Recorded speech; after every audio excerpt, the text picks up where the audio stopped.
me introduce Mr. Chaminda Hettiarachchi. He is the co-founder and a director at Fablanca Foundation, a social enterprise working on Industry 4.0 technologies, including 3D printing for socio-economic development in Sri Lanka. Chaminda is also the CEO and managing director at DIL Consultancy, a research and management consultancy company based in Colombo, Sri Lanka. He teaches project management, strategy and e-business as a visiting lecturer for postgraduate programs at University of Colombo and University of Moratuwa. In Germany, Chaminda has worked with and trained at large multinational companies such as Mercedes-Benz, Siemens, Bosch, Festo, and Deutsche Telekom. He has over 20 years of experience in the industry, academia and research and consultancy in various countries in Asia, Africa, and Europe.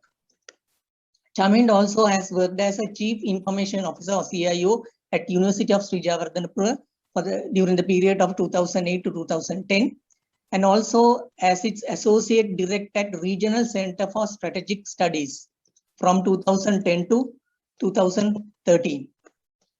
Chaminda is a BSc Production Engineering graduate from University of Peradeniya, and he has an MBA from Lahore University of Management Services, Lahore, Pakistan, and MBA from the Graduate School of Esslingen University of Applied Science, Germany. Let me invite Mr. Chaminda Hettiarachchi to make his presentation before we go to the Q&A session. Okay, thank you very much, Shanta, for inviting me, and thank you very much for the Computer Society for giving me the opportunity. So I am the last speaker, as I understand, but I think I was really happy to listen to all these valuable, inspiring, mainly futuristic ideas. I hope you can hear me clearly, right?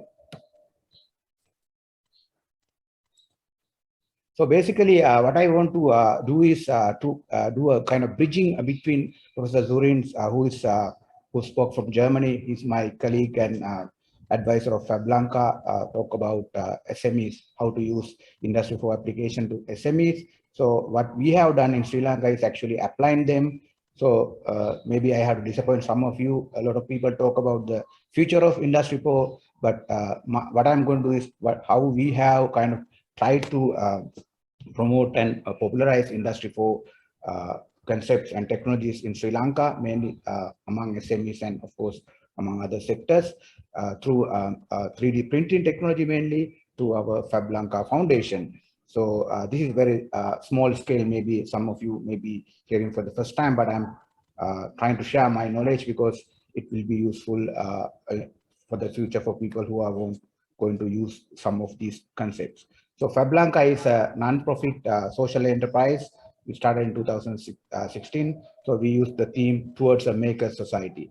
So a lot of discussion today was about enabling through telecoms and other mobile operators, and also about service delivery. But here our focus mainly about digitalizing manufacturing and production, mainly through 3D printing and other technologies. So for example, we consider ourselves as a future-ready SME in Sri Lanka, and we have started our first digital fabrication of Fab Lab in Sri Lanka in 2017.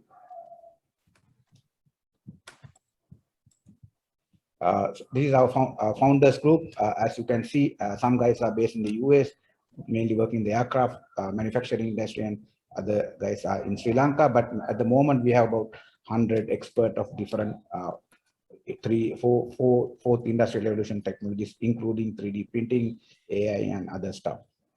Now, what we do, we are looking at different customer segments, learning communities, that is our students and our partners, and also SMEs, large industrial organizations and government organizations.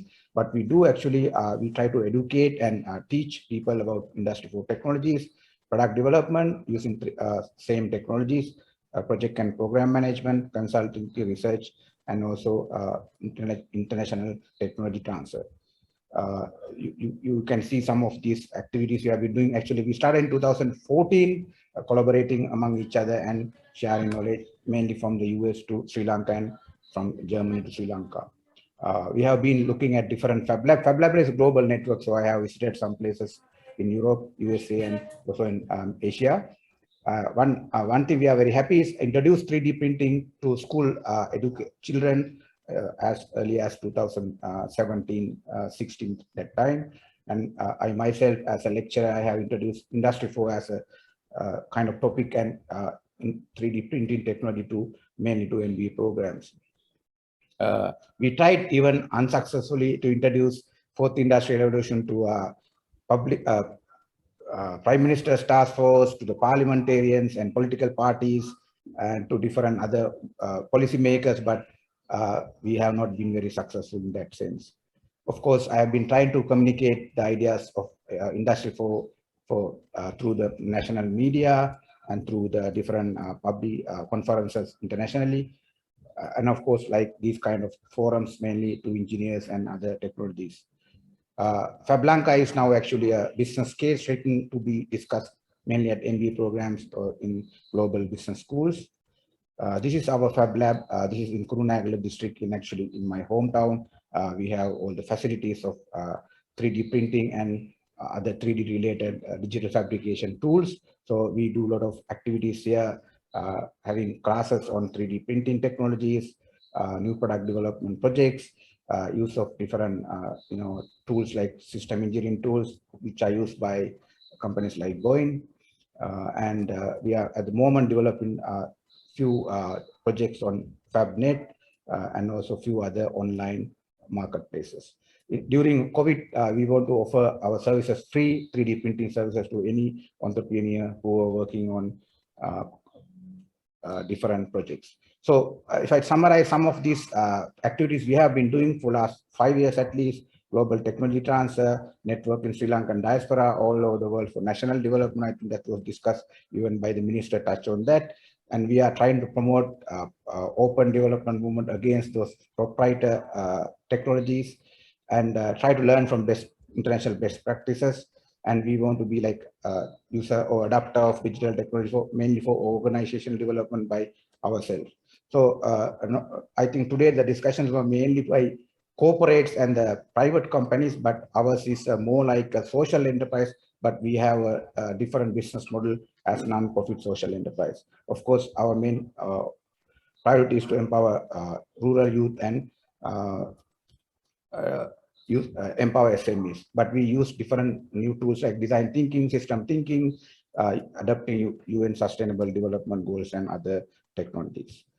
But as you already mentioned, we have a lot of challenges we have been facing and still facing, but I'm not going to talk to them about them because all these were discussed in some levels by the other members. Basically, the readiness, infrastructure, there's no culture of collaboration in different levels. So these remain some issues in our work.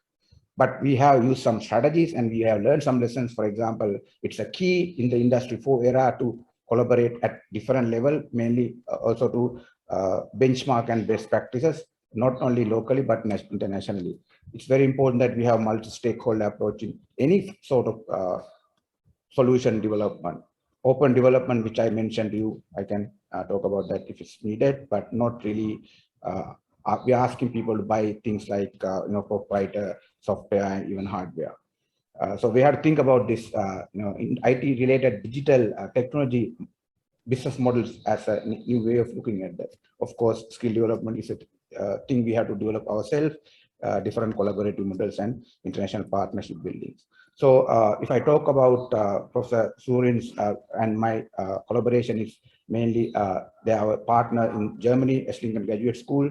So this is in 2019, we took my entire class of extraordinary MBA from Sri Lanka to Germany to have a Industry 4 related course, as well as visiting places. Now this Festo is the world's largest pneumatic company, and so we had the opportunity to visit their future factory. This is entirely developed on the idea of Industry 4 compatible factory. So we have been trying to do this every year, but due to COVID, we had to stop it. But very soon we will be doing, maybe in starting of 2002, So if you are interested to do a Industry 4 visit in European places like Mercedes-Benz or Siemens, we can help you. Now I have also invited and had a kind of interview with Professor Zurin in Germany. This is available in my YouTube, and he's my regular guest speaker for my MBA classes. Now, what you learned from him a few minutes ago, so he normally also talk to my MBA students regularly. In addition to individual level collaborations, now with collaboration with Esslingen Graduate School, we have a virtual academic collaboration. This is funded by German academic program through a graduate school, University of Colombo and FAB Lanka. And very soon by 2022 early, we will introduce digital transformation management course at the MBA level for the first time maybe in the country, and also separate training course on adapting Industry 4. This will be also available for public. Finally, the future plan is to have a separate research center specialized on Industry 4.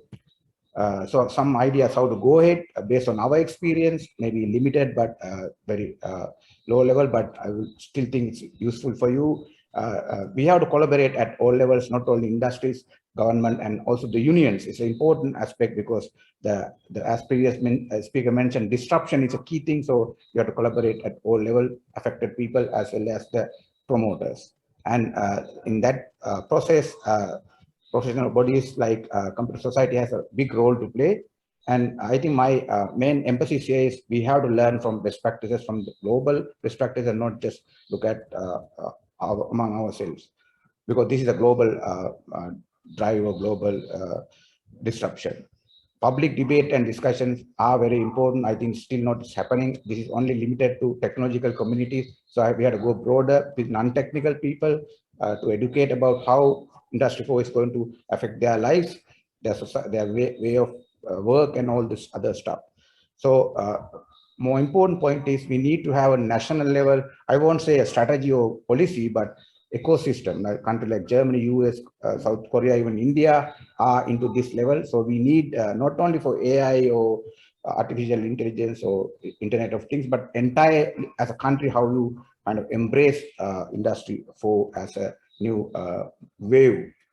So final thoughts, maybe some of you have seen this picture now. Here you can see this is 1900 street in New York. It's full of horse cars.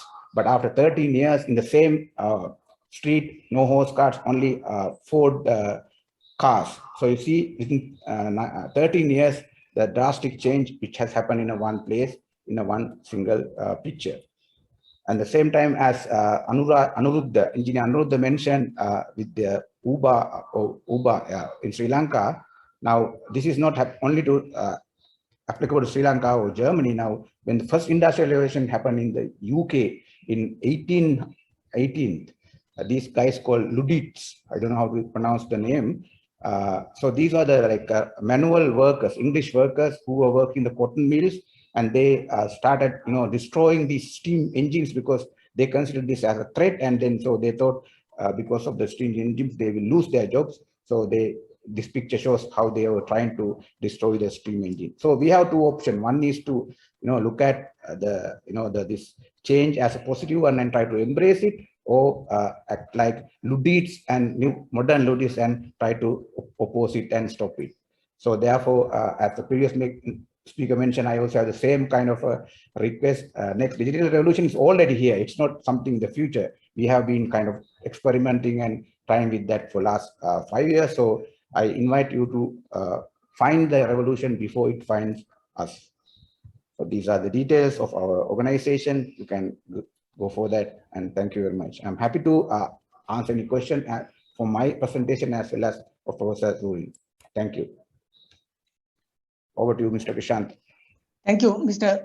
Chaminder, for your presentation. You have given some details about the Industry 4.0 technologies in action in Sri Lanka. Hope your research center for Industry 4.0 will be in action very soon, and all the best for that. Something we need in this hour. So we are moving to Q&A.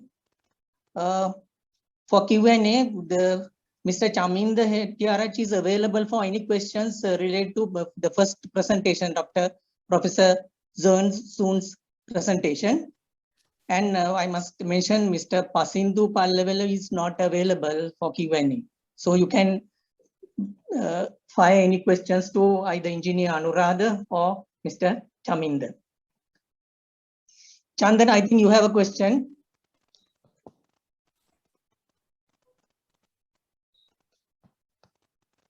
Krishant, I don't know whether you can hear me. It's Pasindu here. I have logged in, so I'm there if anyone has questions. Yes, sorry, Pasindu. I was informed you are not available. Sorry. That's all right. Sorry, you can. We have the 3 speakers for any Q&A. Chandana, I think you have a question. Mr. Chandana Veerasinghe.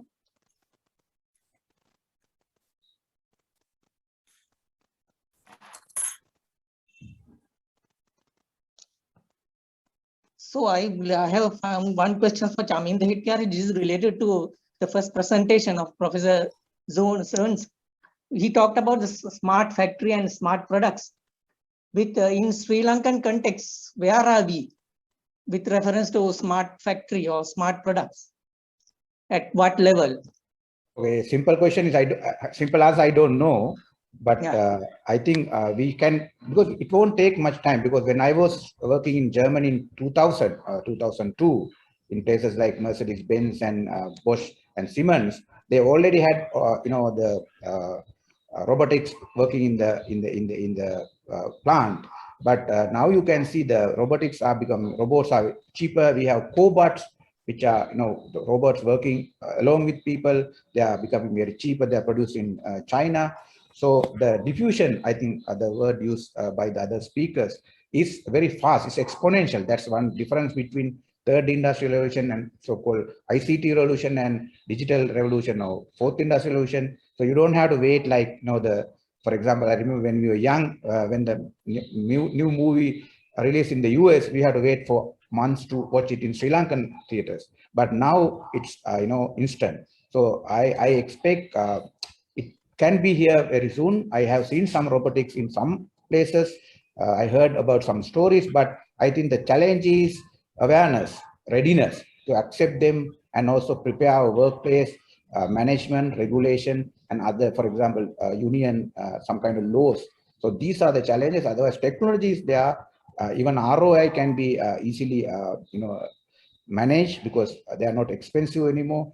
But at the moment, I don't know. I see some big companies are trying to introduce some AI and robotics and even 3D printing. Yeah, with reference to driverless cars, I think we are far away. Like the reinforcement learning and those technologies, I don't know. I am supposed to be optimistic than pessimist because I am kind of working for them. But you are right. But again, I want to highlight technology is not the issue because these all are possible.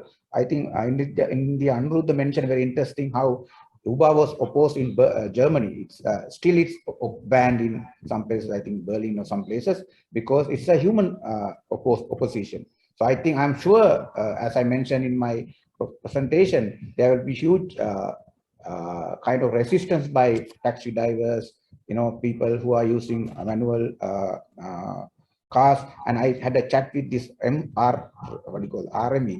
guy. RME. Yeah. So even though we have like vehicles like Tesla, you can't have in Sri Lanka because you can't drive driverless car in Sri Lankan roads. So it's about all non-technical, I think, issues. Thank you, Mr. Chaminda. So I want to fire these questions to Mr. Engineer Anuradha. You talk about at the time of pandemic, most of the organizations were not ready. You gave an example of like supermarkets. They were not ready. We have to wait so many minutes waiting in the queue to make an online order. Is it due to technical reasons that development didn't happen earlier, or due to management reasons or lack of leadership? It depends. I think some of them are related to management, some are related to technical, and some are related to both. And some had process issues as well. I think Professor also mentioned it's nothing to do with technical sometimes. If you don't have the right processes, for example, and if you don't have the right thought process, leadership, even if you have the best technology, sometimes it doesn't work. Some of these companies, I guess, they had scalability issues, because I think it's quite unfortunate. It's not only for them, but for most of the companies, except for telcos in most part of the world, they never anticipated this type of a pandemic. So they had all these online systems, but this time the demand was quite high. So, but I think they soon adapted to that, and they quickly realized. And this is one of the issues when you run all your IT systems in a on-premise version. Had they used a cloud system, I think expanding this won't be much of an issue. So to your question, I think it's all interrelated. Leadership, thought processes, internal processes, technology, all matters. Yeah, all go together, because what we have observed is sometimes this the technology, if you want to, because technology needs funds, so you need the approval from the top management. Sometimes it takes months. You have to submit so many feasibility reports, so many presentations. But during the pandemic, those things happen within weeks, within days. Those critical management decisions are taken during days. So that shows if you want to do it, or if you want to accelerate because this pandemic has forced the companies to accelerate their development. So in most organizations, I think they have developed systems for the next 2-3 years. They made this investment within no time, because that is something we learned from this during the pandemic. Thank you, Engineer Anuradha. Let me ask one more question from Mr. Pasindu.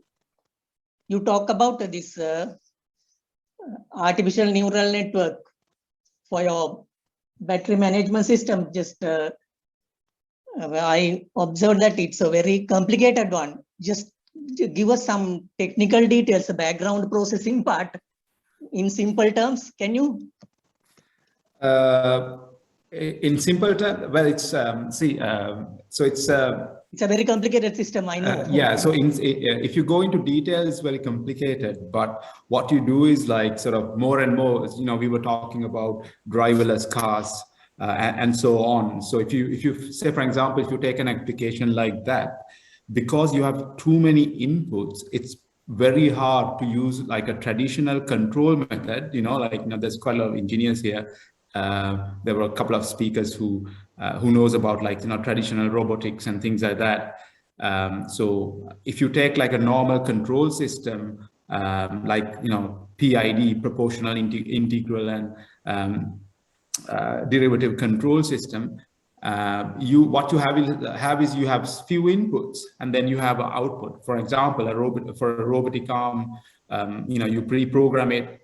Obviously, there are robotic arms which uses neural networks now, but you can give some inputs to it, and then it will do like one output. But if you have complicated inputs, lots of inputs, like a driverless car will have to look at, get inputs from LiDAR systems. It has to basically get information from how many passengers are there, the road conditions, a lot of inputs. And also it has to get information from its past experience, past data sets. So ANNs or AI is used when you have to process large data sets. I think that's what Industry 4.0 is all about. When you have large data sets, how do you process them and use them for something useful? That's what ANNs do. So what we do is we have identified AI engines. We don't go into we don't do our things too complicated. What we do is we define what are the inputs we are going to get, what are the data sets we are going to feed in. If there's a pattern, as I explained, we would use AI for that. And then we define what are the outputs we need. So those are the main things that we design. So for example, in that particular case of BMS or battery management system, we program it with, say, battery voltage, battery current, state of charge, temperature, that kind of inputs. And then we ask it to give us what's the state of charge of this battery, like during the end of charging or during the end of discharging. So, that's like, how you would kind of do it. But unfortunately, it is complicated. It will take many hours for me to like explain it fully. So that's how very basically it works. There you go. Yeah, I apologize if I didn't answer the question really well, but it's a hard job. No, that's okay. I know it's very complicated. Yeah. Thank you very much, Mr. Pasindhu. You're welcome. We have one more question from Mr. Aruna Herath.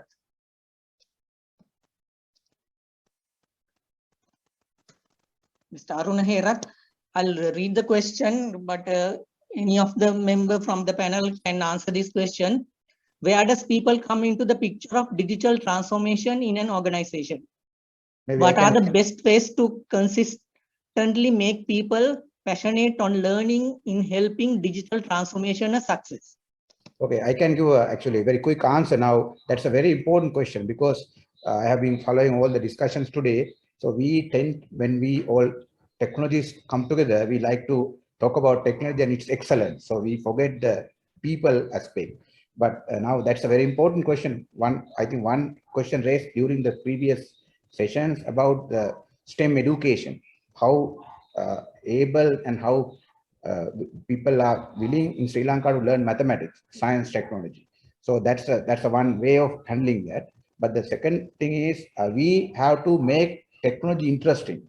Now, maybe Pasindhu, for example, has a very interesting application. For example, how to use now battery and renewable energy is the main driver of Industry 4. But now, if he cannot explain that to a person, he doesn't speak the same language, now that has a problem. So the engineer should be able to market them maybe through different interesting applications, maybe through games. Professor mentioned about simulation. So there are different ways we should be able to go to people. That is one way that how we kind of market the solution. Second thing is this will have definite impact on people, how they work. Now there's a concept of work 4.0. What is going to be the work in the future and how we are defining work. So there should be different discussions on people-oriented domains of, for example, psychology, sociology, philosophy, and other areas of human-related implications on Industry 4. That is a must, I think, and we are trying to also develop that beyond technological excellence. Thank you, Mr. Chaminda, for your explanation. I think we have come to the end of the session.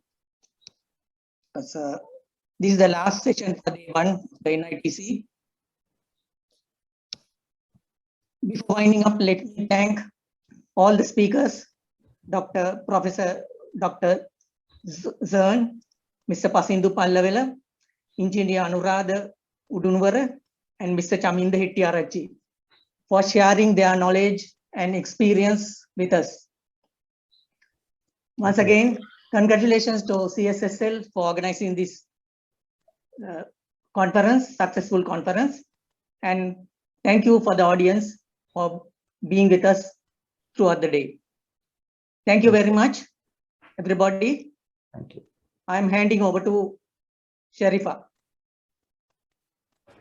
Thank you very much, Mr. Krishanta Silva, session chair of the session, which was on digital technology trends and I 4.0 acceleration. Thank you so much to the panelists as well. We've come towards the latter part of the conference, the first day of the conference.